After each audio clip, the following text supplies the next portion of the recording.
వచ్చాడయ్యో స్వామి నింగి సుక్కలతో బడిగెత్తింది భూమి ఇచ్చాడయ్యో స్వామి కొత్త రెక్కల్ని మొలకెత్తించే హామీ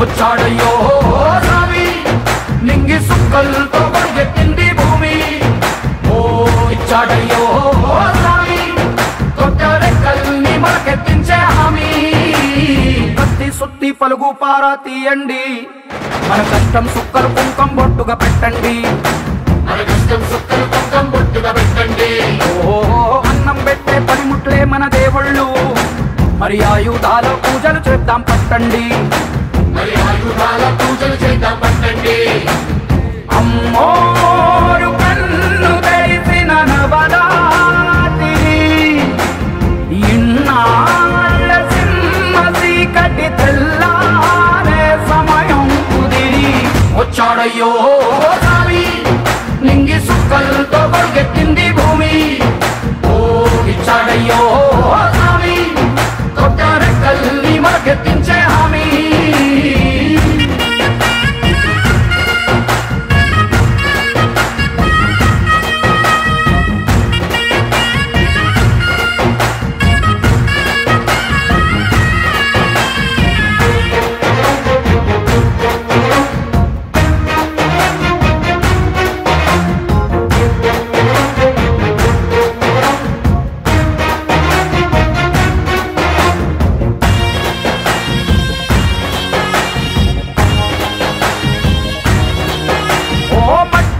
చెబుతాయి సీమ మనుషుల కష్టాలు ఏ దారి గతుకులు చెబుతాయి పల్లె బతుకుల చిత్రాలు పంట వస్తే ప్రతి ఒక్కరి మనసు మరి పరువయ్యేది పుట్టి పెరిగిన పల్లె వైపేగా అస్సలైన పండగ ఎప్పుడంటే ఆ కన్న తల్లి కంటి నీరు తుడిచిన రోజేగా ఓ నాడు కడకడ వెలిగిన రాయలోని సీమితి ఈనాడు వెలవెలబోతే ప్రాణమంతా చిన్నబోతుంది వచ్చాడయ్యో స్వామి నింగి సుక్కలతో బడిగెత్తింది భూమి ఓ ఇచ్చాడయ్యో స్వామి కొత్త రెక్కల్ని మొలకెత్తించే హామీ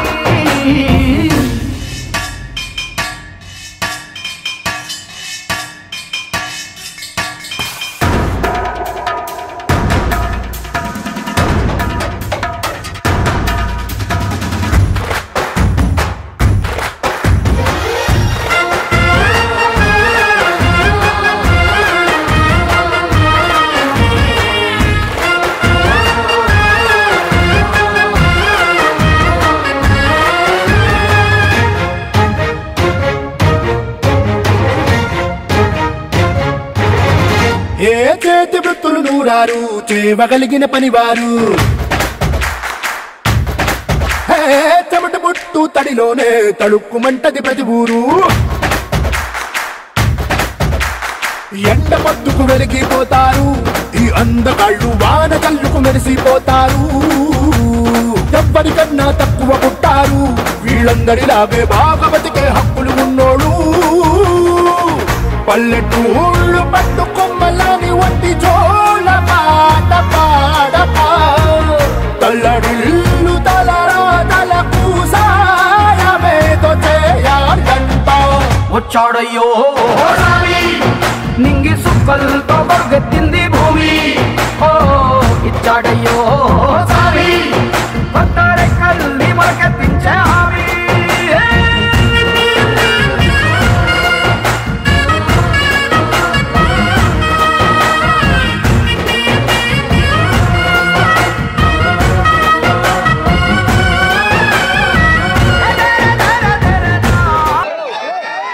గ్రామానికి ఈ నెల 13వ తేదీన మహాసంగ్రామం జరగబోతా ఉంది. పేదలకు పెత్తందారులకు మధ్య యుద్ధం జరగబోతా ఉంది. మరి ఈ బెల్లు గ్రామానికి ఎన్నికల ప్రచారంలో భాగంగా ఈరోజు మన జడ్పీ చైర్మన్ బాబురెడ్డి గారు, అదేవిధంగా వెలుగు గ్రామ వైఎస్ఆర్ పార్టీ నాయకులు వెంకటసుబ్బారెడ్డి గారు, దస్తగిరి గారు, అన్నయ్య గారు, అదేవిధంగా మహేశ్వర్ రెడ్డి గారు, శ్రీలయ్య గారు, నీలమ్మ సర్పంచ్ గారు, వల్కూరు బాసారు, మొలక అశ్విని గారు, దానమయ్య గారు, సుబ్బరాయుడు గారు, కొండయ్య గారు, చంద్రారెడ్డి గారు, మరి అదేవిధంగా నరసింహుడు గారు, సుబ్బయ్య గారు, శివ గారు, పుల్లయ్య గారు, మద్దిరెడ్డి థామస్ గారు.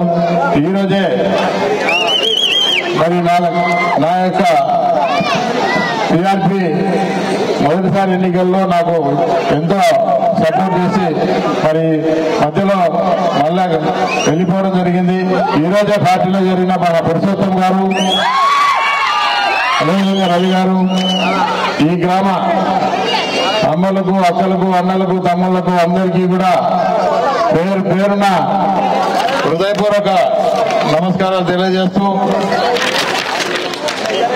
ఈ యొక్క బెలుం గ్రామం, ఈ బెలుం సచివాలయ పరిధిలో ఈ యొక్క వైఎస్ఆర్ పార్టీ అధికారంలోకి వచ్చిన తర్వాత 36,36,00,000 నేరుగా ప్రజల యొక్క బ్యాంకింగ్ ఖాతాలో మన ప్రియతమ ముఖ్యమంత్రి వైఎస్ జగన్మోహన్ రెడ్డి గారు నేరుగా మీ యొక్క బ్యాంకు ఖాతాల్లో డబ్బులు 36,36,00,000 వేయడం జరిగింది. మన యొక్క సచివాలయ పరిధిలో మన యొక్క వాలంటీర్లు 50 కుటుంబాలకు ఒక వాలంటీర్ని ఏర్పాటు చేసి ఆ వాలంటీర్ల ద్వారా ఇక్కడ ఏదైతే సమస్యలు ఉన్నాయో, ఇక్కడ ఎవరికైతే అర్హత ఉందో వాళ్ళందరికీ కూడా ఈ యొక్క వాలంటీర్ల ద్వారా సంక్షేమ పథకాలు మరి గుర్తించి 36,36,00,000 నేరుగా మీ యొక్క అకౌంట్కే జమ చేయడం కూడా జరిగింది.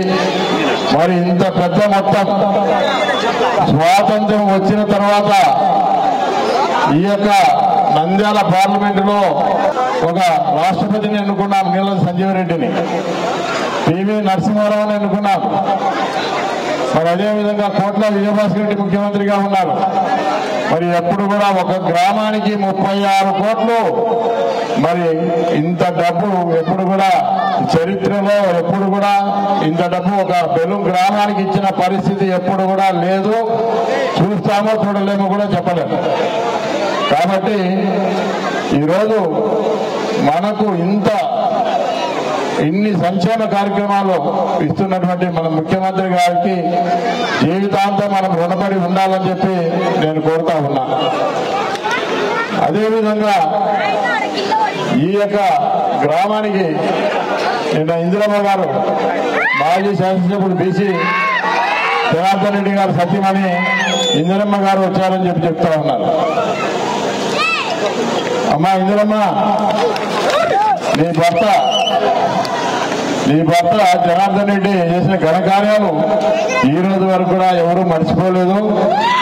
ఈ యొక్క గ్రామంలో ఇక్కడే ఉన్నాడు బాధితుడు దస్తగిరికి 5 కోట్లు జుర్మానా వేయించాడు. 5 కోట్లు. మరి ఆ దస్తగిరి నిద్రలేని రాత్రి ఎన్ని గడిపినాడో నాకు తెలుసు.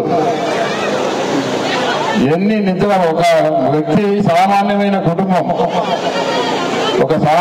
కుటుంబం, మరి అటువంటి వ్యక్తి 5 కోట్లు జుర్మానేస్తే ఏ విధంగా కట్టగలడు, ఏ విధంగా మరి అతను భరించి భార్య పిల్లలతో ఏ విధంగా సుఖంగా ఉండగలడో ఒకసారి ఆలోచన చేయండి. పక్కన శ్రీనివాసరెడ్డి ఉన్నాడు. ఆ శ్రీనివాసరెడ్డికి పైన అదేవిధంగా రామాపురం పుల్లయ్య గాని, రామసుబ్బారెడ్డి గాని వాళ్లకు 5 కోట్లు. ఎక్కడ చూసినా ప్రతి వ్యక్తికి కూడా కాల్చడం జరిగింది. కర్ర పెట్టి కాల్చినారు. ఒకరికి 4 కోట్లు 5 కోట్లు, 4 కోట్లు 5 కోట్లు. ఎక్కడి నుంచి కట్టాలి? ఈరోజు ఈ యొక్క గ్రామంలో నేను చెప్తా ఉన్నా, మీరే చెప్పండి న్యాయంగా ఎంతమందికి ఈసీలు ఉన్నాయి, ఎన్విరాన్మెంట్ క్లియరెన్స్ సర్టిఫికేట్ ఎవరికి ఉన్నాయి, ఎవరికి లీజులు ఉన్నాయి? ఈ రోజు వరకు కూడా ఎక్కడైనా కూడా లీజులు ఉన్నా లేకపోయినా, ఎన్విరాన్మెంట్ క్లియరెన్స్ సర్టిఫికేట్ ఉన్నా లేకపోయినా, లీజు టైం అయిపోయినా కూడా ఎవరైనా ఎక్కడైనా కూడా నేను ఒక ఎమ్మెల్యే ఎప్పుడైనా ఈ దాడులు చేపించినాడో, ఈ యొక్క తెలుగుదేశం పార్టీ నాయకుల మీద కక్ష సాధింపు చేసినాడో, ఈ విధంగా మైనింగ్ ఇబ్బంది పెట్టినాడు ఒక్కటి చూపమని చెప్పండి. ఈ రోజు వరకు కూడా తెలుగుదేశం వాళ్ళు కానీ, కమ్యూనిస్ట్ వాళ్ళు కానీ, కాంగ్రెస్ వాళ్ళు కానీ, బీజేపీలు కానీ, వైసీపీ వాళ్ళు కానీ, ఏ పార్టీ వాళ్ళు ఎక్కడ గనువులు చేసుకుంటున్నా కూడా మేము ఏ రోజు కూడా అడ్డు చెప్పలేదు. ఎక్కడ కూడా ఎవరైనా కూడా దాడులు చేయడానికి విజిలెన్స్ డిపార్ట్మెంట్ వాళ్ళు వస్తే కూడా నేనే వాళ్ళనే తిట్టి వెనక్కి పంపించడం జరిగింది. అదే ఇక్కడ కేవలం మైనింగ్ మీదనే జీవనాధారం చేస్తా ఉన్నారు. ఇదే మైనింగ్ లేకపోతే వాళ్లకు ఆత్మహత్యలే శరణ్యం. వాళ్ళు మైనింగ్ లేకపోతే ఈరోజు మైనింగ్ అదేమో పెద్ద గోల్డ్ మైన్ కాదు, ఇదేమో అంతే తప్ప మేము ఏనాడు కూడా ఇబ్బంది పెట్టింది లేదు. అదేవిధంగా ఇన్ని రోజులు మాతో పాటు ఉండి ఒక నాయకుడు ఈ మధ్య మాట్లాడుతూ ఉన్నాడని చెప్పి మన నాయకులు చెప్తా ఉన్నారు. అదేవిధంగా ఈ రోజు నేను చెప్తా ఉన్నా ఒకటే, ఈ ఊర్లో అప్పులేని ఆయన ఎవరికి అప్పులేంది చెప్పండి. అప్పు తీసుకునే వ్యక్తి ఎవరైనా ఉన్నారా? ఎవరైనా ప్రతి ఇంట్లో 5,000, 10,000, 50,000 స్తోమతను బట్టి అందరితో అప్పు తీసుకునే వ్యక్తి. మరి అటువంటి వ్యక్తి మరి డిఫాల్టర్ అతను మాట్లాడతా ఎందుకు? ఆయనకు అర్హత ఏముంది? ఇక్కడ మాట్లాడే అర్హత ఎక్కడుంటుంది?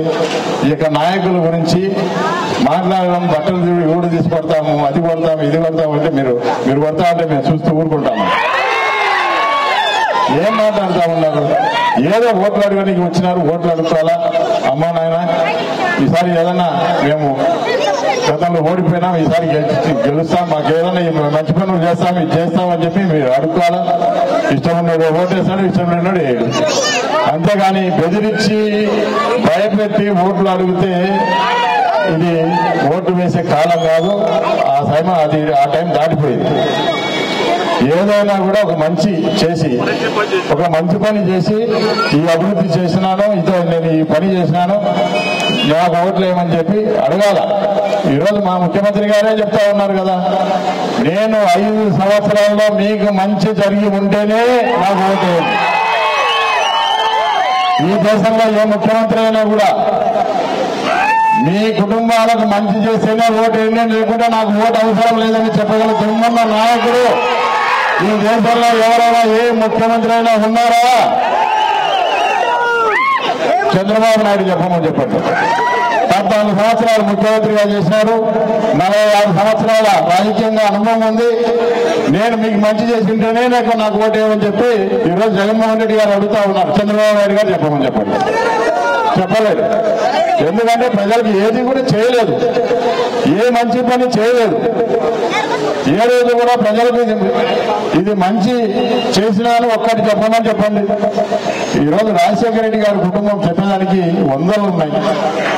ఈరోజు ఆనాడు రాజశేఖర రెడ్డి గారు ఉచిత కరెంట్ ఇచ్చినారు, ఫీజు రియంబర్స్మెంట్ ఇచ్చినారు, ఆరోగ్యశ్రీ ఇచ్చినారు.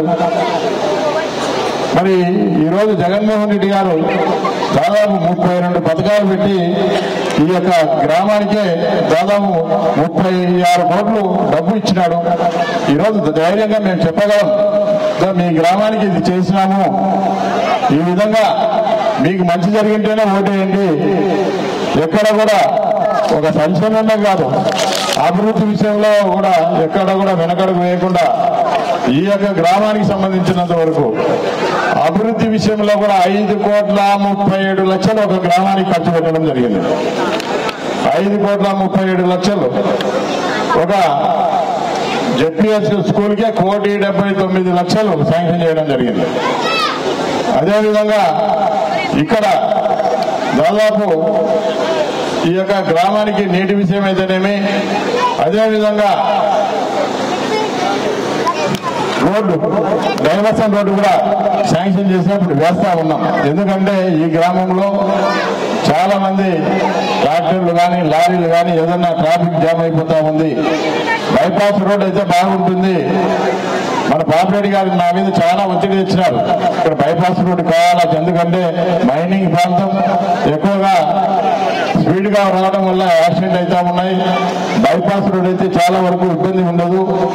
మరి అదే కేవలం రంజాన్ తోఫాలు, సంక్రాంతి కానుకలు, ఉగాది కానుకలు తప్ప, క్రిస్మస్ కానుకలు తప్ప మీకు ఏమైనా ఇచ్చినారు? మేము ఈ మంచి పని చేసినాం, ఈ అమ్మవారు ఇచ్చినాం, ఈ చేతి ఇచ్చినాం, ఈ చేదోడు ఇచ్చినాం, ఈ ఆసరా ఇచ్చినాం, ఈ రైతు భరోసా ఇచ్చినాం, ఈ విద్యా దీవెన ఇచ్చినాం, ఈ విద్యా కానుక ఇచ్చినాం, ఈ వసతి దీవెన ఇచ్చినాం, ఈ టైలర్స్కి ఇచ్చినాం, ఈ రజకాలకు ఇచ్చినాం, ఈ నేతన్న నేస్తం ఇచ్చినాం. ఈ విధంగా ఏదో ఒక్కటి చెప్పమని చెప్పండి. ఏది కూడా చేయలేదు. ఏది చేయకపోగా ఈరోజు అన్ని సంక్షేమ కార్యక్రమాలకు ఈరోజు అమలు చేస్తున్నటువంటి ప్రభుత్వం గురించి మాట్లాడే నైతిక హక్కు మీకు ఎక్కడుందని చెప్పి నేను అడుగుతా ఉన్నా. మీకు ఇక్కడ జరుగుతున్న అభివృద్ధి కనబడదు. ఈరోజు ఇంత సంక్షేమ పాలన జరుగుతూ ఉంటే దీన్ని గౌరవలేరు, మళ్ళీ సిగ్గు లేకుండా మీరే మాట్లాడుతూ ఉన్నారు. ఇన్ని రోజులేమో ఈ యొక్క గ్రామాల్లో ఇంత డబ్బు ఇస్తా ఉంటే పప్పు బెల్లాల్లో పంచి పెడతా ఉన్నారు. ఈరోజు మరొక శ్రీలంక కాబోతా ఉంది, మరొక పాకిస్తాన్ కాబోతా ఉంది, ఈ రాష్ట్రాన్ని అమ్మేస్తా ఉన్నారు అని చెప్పిన నాయకులు ఈరోజు సిగ్గు లేకుండా మళ్ళీ మేము కూడా ఈ పథకాలు ఇస్తాం. ఈరోజు ఓట్లు వస్తా ఉన్నాయి కాబట్టి మళ్ళా ఓట్ల కోసం మరొకసారి మోసం చేయడం కోసం ఈరోజు సూపర్ 6 అని చెప్పి మళ్ళీ ఈరోజు ఊగదుప్పుడు ఉపన్యాసాలు ఇచ్చి ప్రజలను మోసం చేసేదానికి వస్తా ఉన్నారు. దయచేసి నమ్మకండి. ఈరోజు జగన్మోహన్ రెడ్డి గారు చేసిందే చెప్తారు. ఈరోజు ఇచ్చిన హామీలు 99% ఈరోజు ఒక జగన్మోహన్ రెడ్డి గారు మాత్రమే ఈ దేశంలో ఇచ్చిపోవడం జరిగింది. అదేవిధంగా ఒక సచివాలయ వ్యవస్థ ఏర్పాటు చేసి, ఒక వాలంటీర్ల వ్యవస్థ ఏర్పాటు చేసి, 50 కుటుంబాలకు ఒక వాలంటీర్ని ఏర్పాటు చేసి, ఆ వాలంటీర్ల ద్వారా ప్రతి కుటుంబానికి ఏం జరుగుతుంది, ఏం మంచి కావాలి, ఏమి సంక్షేమ కార్యక్రమాలు కావాలి, మరి ఏం అర్హత ఉంది, అర్హత ఉండి ఇవ్వకపోతే ఎమ్మడే వాళ్లకు 48 గంటల్లోగా సమాధానం ఇవ్వడం.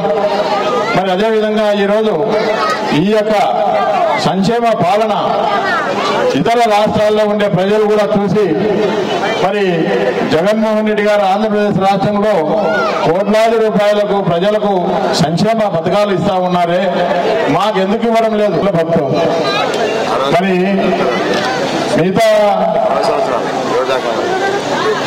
మిగతా పిల్లల్ని ఎవరు దాకాలని మేమో అన్నప్పుడు 5 ఏళ్ళు 10 ఏళ్ళు బతుకుతావు, ఎవరు దాకాల? మరి నువ్వు నీలాగా మోసం చేసే ఆ పిల్లల పరిస్థితి ఏమి? నీలాగా ఎన్నికల ముందు ఒక మాట, ఎన్నికల తర్వాత ఒక మాట, అధికారం వచ్చిన తర్వాత, అధికారం రాకముందు ఒక మాట, అధికారం వచ్చిన తర్వాత ఒక మాట, ఇన్ని ఊగుతుంపుడు అబద్ధాలు మాట్లాడుతూ ఉన్నావే. మరి సిగ్గు లేకుండా మళ్ళీ 4 పిల్లలను కానండి అని చెప్పి ఆయనే ఉచిత సలహా ఇస్తా ఉన్నాడు. ఈరోజు ఒక్కొక్కరికి 1500, 18 సంవత్సరాల వాళ్లకు పెన్షన్ ఇస్తారంట. 1500, 3 సిలిండర్లు ఇస్తానంటాడు. అదేవిధంగా 4000 రూపాయలు పింఛన్ ఇస్తానంటాడు. తీరా వాళ్ళు ఇచ్చిన సూపర్ 6 చూస్తే లాస్ట్ లో ఇది 4000 పింఛన్ ఎత్తేసినారు. ఎన్నికలే రాలేదు.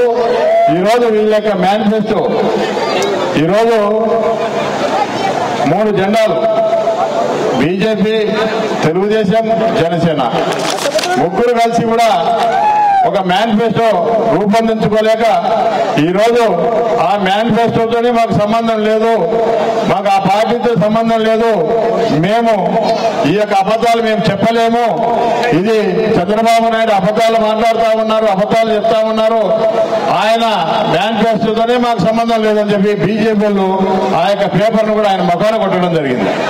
అంటే మరి ఈరోజు ఈ సిగ్గులేని చంద్రబాబు నాయుడు మరి ఏ విధంగా అబద్ధాలు మాట్లాడుతూ ఉన్నాడు.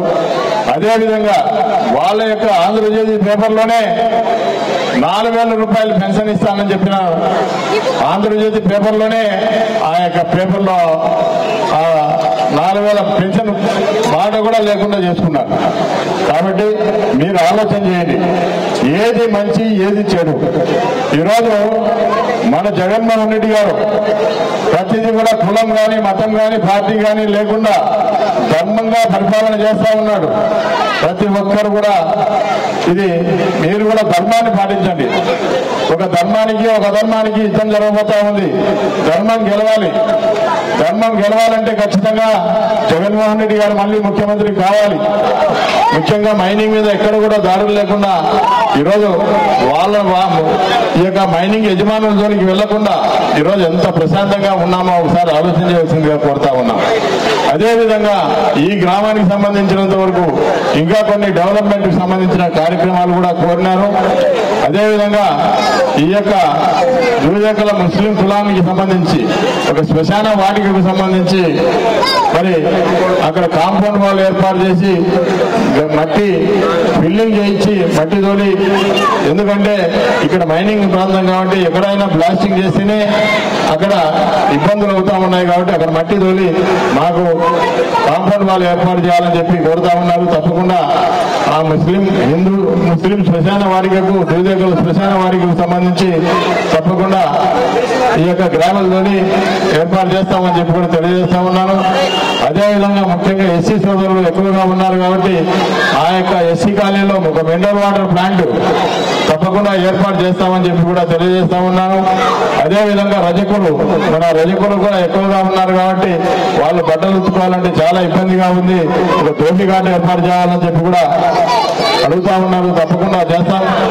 అదేవిధంగా మన యాదవులకు సంబంధించి జీవాల దుడ్డు, ఎందుకంటే జీవాలు మరి అక్కడ ఒకటి ఇక్కడ ఒకటి లేకుండా కనీసం ఒక్కొక్కరికి కూడా ఒక 5 సెంట్ల నుంచి 10 సెంట్ల వరకు ఆ జీవాలను దొడ్లో పెట్టుకునే దానికి వాళ్ళకు స్థలాలు కేటాయించమని చెప్పి కూడా అడుగుతా ఉన్నారు. ఈ మధ్య ధర్మానపల్లి గ్రామంలో కూడా యాదవులకు సంబంధించి ఈ యొక్క యాదవుల గొర్రెల దొడ్లను కూడా మనం కేటాయించినాం. అదేవిధంగా ఈ గ్రామంలో కూడా తప్పకుండా యాదవులకు సంబంధించి గొర్రెల దొడ్లను కూడా ఏర్పాటు చేస్తామని చెప్పి సందర్భంగా తెలియజేస్తా ఉన్నాను. అదేవిధంగా ఓసీ కాలనీలో సిమెంట్ రోడ్డు కావాలి, మరియు మూల బజార్కు పైప్ లైన్లు కావాలని చెప్పి అడుగుతా ఉన్నారు. అదేవిధంగా గొల్లపాడు ఇంటి దగ్గర, సాంబయ్య ఇంటి దగ్గర సిమెంట్ రోడ్డు, అదేవిధంగా బీసీ కాలనీలో కానీ ఎస్సీ కాలనీలో కానీ బోర్లు వేసి పైప్ లైన్లు కావాలని కూడా అడుగుతా ఉన్నారు.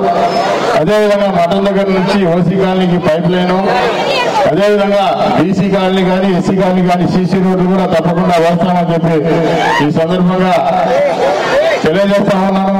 ముఖ్యంగా ఎస్సీ కమ్యూనిటీ ఎక్కువగా ఉంది కాబట్టి ఎస్సీలకు సంబంధించి ఏదైనా పెళ్లిళ్ళు చేసుకోవాలంటే చర్చిలో పెళ్లిళ్ళు చేసుకుంటా ఉన్నారు, లేదంటే ఇళ్ల వద్ద చేసుకుంటా ఉన్నారు, లేదంటే ఎక్కడో తాడిపత్రి కానీ లేకుంటే కొలిముల్లో పోయి పెళ్లిళ్ళు చేసుకునే పరిస్థితి వస్తూ ఉంది. అందుకోసం ఒక కమ్యూనిటీ హాల్, పెళ్లిళ్ళు చేసుకునే దానికి ఒక కమ్యూనిటీ హాల్ దాదాపు ఒక 50 లక్షలతో ఒక కమ్యూనిటీ హాల్ ఏర్పాటు చేస్తామని చెప్పి కూడా ఈ సందర్భంగా తెలియజేస్తా ఉన్నాం. మరి అదేవిధంగా ఈరోజు ఈ యొక్క సంక్షేమ సందర్భంగా తెలియజేస్తా ఉన్నాను. ఈరోజు చంద్రబాబు నాయుడు గారు చేసిన పనికి మాలిన పని వల్ల అవ్వాతాతలు ఎలా ఇబ్బంది పడతా ఉన్నారు, పెన్షన్ కు ఎంత ఇబ్బంది పడతా ఉన్నారు. ఈరోజు ప్రతి నెల కూడా ఈరోజు కోడి కూయక ముందే మన వాలంటీర్లు అవ్వాతాతలకు వెళ్లి ఇళ్ల వద్దకు వెళ్లి పెన్షన్ ఇచ్చేవాళ్ళు. ఈరోజు చంద్రబాబు నాయుడు చేసిన పనికి మాలిన పనికి కోర్టుకు వేసి ఈ పెన్షన్ రాకుండా, ఈ వాలంటీర్లు వెళ్లకుండా కోర్టులో కేసు వేయడం, అడ్డుకోవడం జరుగుతూ ఉంది. మరి ఇలాంటి నాయకులకు ఖచ్చితంగా ఇటువంటి పార్టీలకు మీరు బుద్ధి చెప్పి మరి ఈరోజు మళ్ళీ జగన్మోహన్ రెడ్డి గారి పరిపాలన రావాలి. జగన్మోహన్ రెడ్డి గారి పరిపాలన వస్తేనే మనకంతా మంచి జరుగుతుంది. ఈరోజు మనం పొందుతున్నటువంటి సంక్షేమ కార్యక్రమాలన్నీ కూడా మళ్ళీ తిరిగి రావాలంటే జగన్మోహన్ రెడ్డి గారిని మళ్ళీ ముఖ్యమంత్రిగా చేసుకోవాలి. మరి ఈ 5 సంవత్సరాల పరిపాలనలో ప్రజల కోసం ఎన్నో కష్టాలు, 2 సంవత్సరాలు కరోనా ఉన్నప్పటికీ కూడా ఎక్కడ కూడా ఇబ్బంది పడకుండా ప్రజల యొక్క యోగక్షేమాల కోసం, ప్రజల యొక్క గురించి కానీ ఆలోచన చేసిన ఏకైక నాయకుడు ఈ రాష్ట్రంలో ఎవరైనా ఉన్నారు అంటే ఒక జగన్మోహన్ రెడ్డి గారు అని చెప్పి కూడా తెలియజేస్తూ, మరి ఆయన మన కోసం ఎన్నో సంక్షేమ పథకాలు, ఎంతో అభివృద్ధి కార్యక్రమాలు కూడా చేపట్టినారు కాబట్టి ఆయన రుణం తీర్చుకోవాలి. మనం సాయం చేసిన వ్యక్తిని రుణం తీర్చుకోవాలంటే మళ్ళీ ఆయన రెండోసారి ముఖ్యమంత్రిగా మనం ఫ్యాన్ గుర్తుపైన ఓటు వేసి మరి ఆయన వల్ల ఇంకా ఎన్నో సంక్షేమ కార్యక్రమాలు కూడా లబ్ధి పొందేది ఉంది. మళ్ళీ మన ప్రభుత్వం మళ్ళీ తప్పకుండా జగన్మోహన్ రెడ్డి గారు మళ్ళీ ముఖ్యమంత్రి అవుతారు. ఈ నియోజకవర్గం నుంచి 100% ఎమ్మెల్యేగా నేనే గెలుస్తాను. మీ అందరి ఆశీర్వాదంతో ఏ గ్రామానికి వెళ్ళినా ప్రజలు తండాలుగా వచ్చి మేము అన్ని విధాలుగా ఈ 5 సంవత్సరాలు ఎమ్మెల్యే ఒకటి సీరియల్ నెంబర్ 1 ఫస్ట్ లోనే ఎమ్మెల్యే ఉంటుంది. అదే ఎంపీది కూడా 2వ సీరియల్ నెంబర్ వచ్చింది కాబట్టి తప్పకుండా మా ఫోటోలు కూడా ఉంటాయి. తప్పకుండా ఫ్యాన్. ఎందుకంటే మీకు తెలుసు ఈరోజు సైకిల్ ఎక్కడ ఉండాలి, సైకిల్ బయట ఉండాలి, గ్లాసు సింక్ లో ఉండాలి, ఫ్యాన్ ఇంట్లో ఉండాలి. కాబట్టి ఇవి గుర్తు పెట్టుకొని ప్రతి ఒక్కరు